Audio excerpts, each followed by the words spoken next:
खण्डमण्डलाकारं व्याप्तं येन चराचरं तत्पदं दर्शितं येन तस्मै श्रीगुरुवे नमः। श्री सद्गुरुनाथ महाराज की जय। सिया राममय सब जग जानी, करहु प्रणाम जोर जोर पाणी।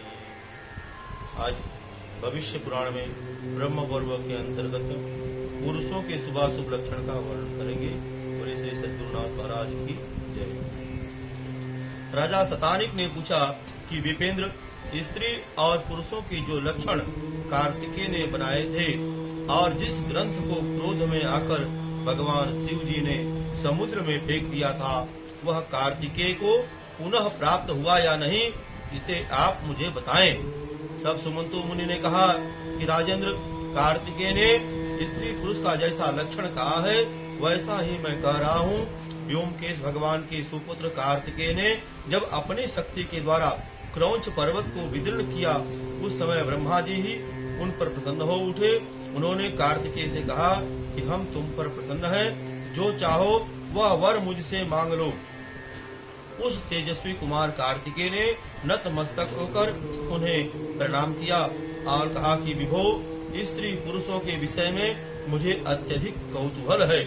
जो लक्षण ग्रंथ पहले मैंने बनाया था, उसे तो पिता देव देवेश्वर ने क्रोध में आकर समुद्र में फेंक दिया। अब वह मुझे भूल भी गया है, अतः उसको सुनाने की और उसे सुनने की मेरी इच्छा है। आप कृपा करके उसी का वर्णन करें। तब ब्रह्मा जी बोले, तुमने अच्छी बात पूछी है। समुद्र ने जिस प्रकार से उन लक्षणों को कहा है, उसी प्रकार से मैं तुम्हें सुना रहा हूँ। समुद्र ने स्त्री पुरुषों के उत्तम, मध्यम तथा अधम 3 प्रकार के लक्षण बतलाए हैं। शुभाशुभ लक्षण देखने वाले को चाहिए कि वह शुभ मुहूर्त में मध्याह्न के पूर्व पुरुष के लक्षणों को देखे। प्रमाण समूह, छाया गति, संपूर्ण अंग, दांत, केश, नख, दाढ़ी, मूछ का लक्षण देखना चाहिए। पहले आयु की परीक्षा करके ही लक्षण बताने चाहिए। आयु कम हो तो सभी लक्षण भी व्यर्थ हैं। अपनी अंगुलियों से जो पुरुष 108 यानी 4 हाथ 12 अंगुल का होता है, वह उत्तम होता है। 100 अंगुल का होने पर मध्यम और 90 अंगुल का होने पर अधम माना जाता है। लंबाई के प्रमाण का यही लक्षण आचार्य समुद्र ने कहा है। हे कुमार, अब मैं पुरुष के अंगों का लक्षण कहता हूँ। जिसका पैर कोमल, मांसल, रक्तवर्ण, स्निग्ध, ऊंचा, पसीने से रहित और नाड़ियों से व्याप्त न हो, अर्थात नाड़ियां दिखाई नहीं पड़ती हो, तो वह पुरुष जो है राजा के समान होता है। जिसके पैर के तलवे में अंकुश का चिन्ह हो, वह सदा सुखी रहता है। कछुए के समान ऊंचे चरण वाला, कमल के सदृश कोमल और परस्पर मिली हुई अंगुलियों वाला, सुंदर पार्श्वी ऐणी से युक्त, निगुण टकने वाला, सदा गर्म रहने वाला और प्रस्वेद शून्य रक्त वर्ण के नखों से अलंकृत चरण वाला पुरुष राजा के समान होता है। सूर्प के समान रूखा, सफेद नखों से युक्त, टेढ़ी रूखी नाड़ियों से व्याप्त, विरल अंगुलियों से युक्त चरण वाले पुरुष दरिद्र और दुखी होते हैं। जिसका चरण आग में पकाई गई मिट्टी के समान वर्ण का होता है, वह ब्रह्म हत्या करने वाला और पीले चरण वाला अगम्यागमन करने वाला, कृष्ण वर्ण के चरण वाला मद्यपान करने वाला तथा श्वेत वर्ण के चरण वाला अभक्ष्य पदार्थ भक्षण करने वाला होता है। जिस पुरुष के पैरों के अंगूठे मोटे होते हैं, वे भाग्यहीन होते हैं। विकृत अंगूठे वाले सदा पैदल चलने वाले होते हैं और दुखी होते हैं। चिपटे, विकृत तथा टूटे हुए अंगूठे वाले अतिशय निंदित होते हैं एवं टेढ़े, छोटे और फटे हुए अंगूठे वाले कष्ट भोगते हैं। जिस पुरुष के पैर की तर्जनी अंगुली अंगूठे से बड़ी हो, उसको स्त्री सुख प्राप्त होता है। कनिष्ठा अंगुली के बड़ी होने पर स्वर्ण की प्राप्ति होती है। चपटी, बिरल, सूखी अंगुली होने पर पुरुष जो है धनहीन होता है और सदा दुख भोगता है। रुक्ष और श्वेत नख होने पर दुख की प्राप्ति होती है। खराब नख होने पर पुरुष शील रहित और काम भोग रहित होता है। रोम से युक्त जंघा होने पर भाग्यहीन होता है। जंघे छोटे होने पर ऐश्वर्य प्राप्त होता है, किंतु बंधन में रहता है। मृग के समान जंघा होने पर राजा होता है। लंबी, मोटी तथा मांसल जंघा वाला ऐश्वर्य प्राप्त करता है। सिंह तथा बाघ के समान जंघा वाला धनवान होता है। जिसके घुटने मांस रहित होते हैं वह विदेश में मरता है। विकट जानु होने पर दरिद्र होता है। नीचे घुटने होने पर स्त्री जित होता है और मांसल जानु होने पर राजा होता है। हंस, भास पक्षी, सुख, वृक्ष, सिंह, हाथी तथा अन्य श्रेष्ठ पशु पक्षियों के समान गति होने पर व्यक्ति राजा अथवा भाग्यवान होता है। और ये आचार्य समुद्र के वचन है, इनमें संदेह नहीं है। जिस पुरुष का रक्त कमल के समान होता है वह धनवान होता है, और कुछ लाल और कुछ काला रुधिर वाला मनुष्य अधम और पाप कर्म को करने वाला होता है। जिस पुरुष का रक्त मूंगे के समान रक्त और स्निग्ध होता है वह 7 द्वीपों का राजा होता है। मृग अथवा मोर के समान पेट होने पर उत्तम पुरुष होता है। बाघ, मेढक और सिंह के समान पेट होने पर राजा होता है। मांस से पुष्ट, सीधा और गोल पार्श्व वाला व्यक्ति राजा होता है। बाघ के समान पीठ वाला व्यक्ति सेनापति होता है। सिंह के समान लंबी पीठ वाला व्यक्ति बंधन में पड़ता है। कछुए के समान पीठ वाला पुरुष धनवान तथा सौभाग्य संपन्न होता है। चौड़ा, मांस से पुष्ट और रोम युक्त वक्ष स्थल वाला पुरुष शतायु, धनवान और उत्तम भोगों को प्राप्त करता है। सुखी, रूखी, विरल हाथ की अंगुलियों वाला पुरुष धनहीन और सदा दुखी रहता है। जिसके हाथ में मत्स्य रेखा होती है उसका कार्य सिद्ध होता है और वह धनवान तथा पुत्रवान होता है। जिसके हाथ में तुला अथवा वेदी का चिन्ह होता है वह पुरुष व्यापार में लाभ करता है, और जिसके हाथ में सोमलता का चिन्ह होता है वह धनी होता है और यज्ञ करता है। जिसके हाथ में पर्वत और वृक्ष का चिन्ह होता है उसकी लक्ष्मी स्थिर होती है और वह अनेक सेवकों का स्वामी होता है। जिनके हाथ में बर्छी, बाण, तोमर, खड्ग और धनुष का चिन्ह होता है वह युद्ध में विजयी होता है। जिसके हाथ में ध्वजा और शंख का चिन्ह होता है वह जहाज से व्यापार करता है और धनवान होता है। जिसके हाथ में श्रीवत्स, कमल, वज्र, रथ और करस का चिन्ह होता है वह शत्रु रहित राजा होता है। दाहिने हाथ के अंगूठे में यव का चिन्ह रहने पर पुरुष सभी विद्याओं का ज्ञाता तथा प्रवक्ता होता है। जिस पुरुष के हाथ में कनिष्ठिका के नीचे से तर्जनी के मध्य तक रेखा चली जाती है और बीच में अलग नहीं रहती है वह पुरुष 100 वर्षों तक जीवित रहता है। और जिसका पेट सांप के समान लंबा होता है वह दरिद्री और अधिक भोजन करने वाला होता है। विस्तीर्ण, फैली हुई, गंभीर और गोल नाभि वाला व्यक्ति सुख भोगने वाला और धन धान्य से संपन्न होता है। नीची और छोटी नाभि वाला व्यक्ति विविध क्लेशों को भोगने वाला होता है, और बलि के नीचे नाभि हो और वह विषम हो तो धन की हानि होती है। दक्षिणावर्त नाभि बुद्धि प्रदान करती है और वामावर्त नाभि शांति प्रदान करती है। 100 दलों वाले कमल की कर्णिका के समान नाभि वाला पुरुष राजा होता है। और पेट में एक बलि होने पर शस्त्र से मारा जाता है, 2 बलि होने पर स्त्री भोगी होता है, 3 बलि होने पर राजा अथवा आचार्य होता है, 4 बलि होने पर अनेक पुत्र होते हैं, सीधी बलि होने पर धन का उपभोग करता है। जिनके अस्कंद कठोर एवं मांसल तथा समान हो वे राजा होते हैं और सुखी रहते हैं। जिसका वक्ष स्थल बराबर उन्नत, मांसल और विस्तृत होता है वह राजा के समान होता है। इसके विपरीत कड़े रोम वाले तथा नशे दिखाई पड़ने वाले वक्ष स्थल प्रायः निर्धनों के ही होते हैं।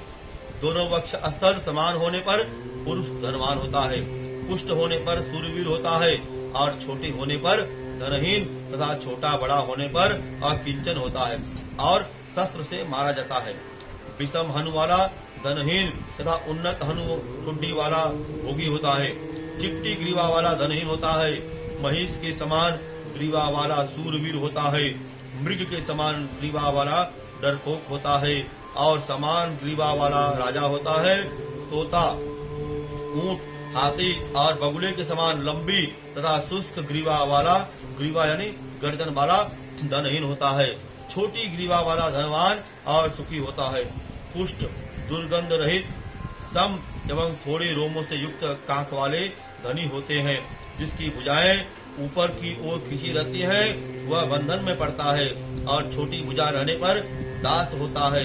छोटी बड़ी भुजा होने पर चोर होता है, और लंबी भुजा होने पर सभी गुणों से युक्त होता है, और जानुओं तक लंबी भुजा होने पर राजा होता है। जिसके हाथ का तल गहरा होता है उसे पिता का धन नहीं प्राप्त होता, वह डरपोक होता है। ऊंचे करतल वाला पुरुष दानी, और विषम करतल वाला पुरुष मिश्रित फल वाला, लाख के समान रक्त वर्ण वाला करतल होने पर राजा होता है। पीले करतल वाला पुरुष अगम्यागमन करने वाला, काला और नीला करतल वाला मध्य आदि द्रव्यों का पान करने वाला होता है। रूखे करतल वाला पुरुष निर्धन होता है, और जिनके हाथ की रेखाएं गहरी और स्निग्ध होती है वे धनवान होते हैं। इसके विपरीत रेखा वाले दरिद्र होते हैं, और जिनकी अंगुलियां विरल होती हैं उनके पास धन नहीं ठहरता, और गहरी तथा छिद्रहीन अंगुली रहने पर धन का संचय रहता है। और इस प्रकार ब्रह्मा जी पुनः बोले कि कार्तिकेय चंद्र मंडल के समान मुख वाला व्यक्ति धर्मात्मा होता है, और जिसका मुख सूंड की आकृति का होता है वह भाग्यहीन होता है। टेढ़ा, टूटा हुआ, विकृत और सिंह के समान मुख वाला चोर होता है। सुंदर और कांति युक्त श्रेष्ठ हाथी के समान भरा हुआ संपूर्ण मुख वाला व्यक्ति राजा होता है। बकरे अथवा बंदर के समान मुख वाला व्यक्ति धनी होता है। जिसका मुख बड़ा होता है उसका दुर्भाग्य रहता है। छोटा मुख वाला कृपण, लंबा मुख वाला धनहीन और पापी होता है। चौखूटा मुख वाला धूर्त, स्त्री के मुख के समान मुख वाला और निम्न मुख वाला पुरुष पुत्रहीन होता है, या उसका पुत्र उत्पन्न होकर नष्ट हो जाता है। जिसके कपोल कमल के दल के समान कोमल और कांतिमान होते हैं वह धनवान एवं कृषक होता है। सिंह, बाघ और हाथी के समान कपोल वाला व्यक्ति विविध भोग संपत्तियों वाला और सेना का स्वामी होता है। जिसका नीचे का ओठ रक्त वर्ण का होता है वह राजा होता है, और कमल के समान अधर वाला धनवान होता है, और मोटा और रूखा होठ होने पर दुखी होता है। जिसके कान मांस रहित हो वह संग्राम में मारा जाता है। चिपटा कान होने पर रोगी, छोटा कान होने पर कृपण, शंकु के समान कान होने पर राजा, नाड़ियों से व्याप्त होने पर क्रूर, केशों से युक्त होने पर दीर्घजीवी, बड़ा पुष्ट तथा लंबा कान होने पर भोगी का देवता और ब्राह्मण की पूजा करने वाला एवं राजा होता है। जिसकी नाक सुख की चोंच के समान वह सुख भोगने वाला, और शुष्क नाक वाला दीर्घजीवी होता है। पतली नाक वाला राजा, लंबी नाक वाला भोगी, छोटी नाक वाला धर्मशील, हाथी, घोड़ा, सिंह या सूर्य की भांति तीखी नाक वाला व्यापार में सफल होता है।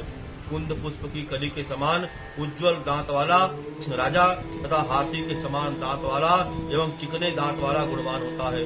भालू और बंदर के समान दांत वाले नित्य भूख से व्याकुल रहते हैं।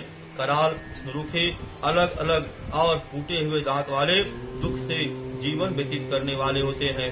32 दांत वाले राजा, 31 दांत वाले भोगी, 30 दांत वाले सुख दुख भोगने वाले तथा 29 दांत वाले पुरुष दुख ही भोगते हैं। काली या चित्रवर्ण की जीभ होने पर व्यक्ति दास वृत्ति से जीवन व्यतीत करता है। रूखी और मोटी जीभ वाला क्रोधी, श्वेत वर्ण की जीभ वाला पवित्र आचरण से संपन्न होता है। निम्न, स्निग्ध, अग्रभाग, रक्त वर्ण और छोटी जीवा वाला विद्वान होता है। कमल के पत्ते के समान पतली, लंबी, न बहुत मोटी और न बहुत चौड़ी जीवा रहने पर राजा होता है। काले रंग का तालू वाला, अपने कुल का नाशक, पीले तालू वाला, सुख दुख भोग करने वाला, सिंह और हाथी के तालू के समान तथा कमल के समान तालू वाला राजा होता है। श्वेत तालू वाला धनवान होता है। रूखा फटा हुआ तथा विकृत तालू वाला मनुष्य अच्छा नहीं माना जाता। हंस के समान स्वर वाले तथा मेघ के समान गंभीर स्वर वाले पुरुष धन्य माने गए हैं। क्रौंच के समान स्वर वाले राजा महान, धनी तथा विविध सुखों का भोग करने वाले होते हैं। चक्रवाक के समान जिनका स्वर होता है ऐसे व्यक्ति धन्य तथा धर्म वत्सल राजा होते हैं। घड़े एवं दुंदुबी के समान स्वर वाले पुरुष राजा होते हैं। रूखे, ऊंचे, क्रूर, पशुओं के समान तथा घर घर युक्त स्वर वाले पुरुष दुख भागी होते हैं। नीलकंठ पक्षी के समान स्वर वाले भाग्यवान होते हैं। फूटे कांसे के बर्तन के समान तथा टूटे फूटे स्वर वाले अधम कहे गए हैं। दाड़िब के पुष्प के समान नेत्र वाला राजा, व्याघ्र के समान नेत्र वाला क्रोधी, केकड़े के समान आंख वाला झगड़ालू, बिल्ली और हंस के समान नेत्र वाला पुरुष अधम होता है। मयूर एवं नकुल के समान आंख वाले मध्यम माने जाते हैं। शहद के समान पिंगल वर्ण के नेत्रों वाले को लक्ष्मी कभी भी त्याग नहीं करती। गोरोचन, गुंजा और हरताल के समान पिंगल नेत्र वाला बलवान और धनेश्वर होता है। अर्धचंद्र के समान ललाट होने पर राजा होता है। बड़ा ललाट होने पर धनवान होता है और छोटा ललाट होने पर धर्मात्मा होता है। ललाट के बीच जिस स्त्री का पुरुष की 5 आड़ी रेखा होती है वह 100 वर्षों तक जीवित रहता है और ऐश्वर्य भी प्राप्त करता है।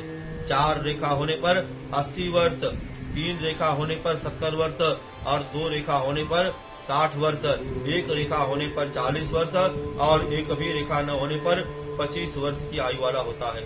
इन रेखाओं के द्वारा हीन, मध्यम और पूर्ण आयु की परीक्षा करनी चाहिए। छोटी रेखा होने पर व्याधि युक्त तथा अल्पायु और लंबी लंबी रेखाएं होने पर दीर्घायु होता है। जिसके ललाट में त्रिशूल अथवा पट्टिस का चिन्ह होता है वह बड़ा प्रतापी, कीर्ति संपन्न राजा होता है। छत्र के समान सिर होने पर राजा, लंबा सिर होने पर दुखी, दरिद्र, विषम होने पर समान तथा गोल सिर होने पर सुखी और हाथी के समान सिर होने पर राजा के समान होता है।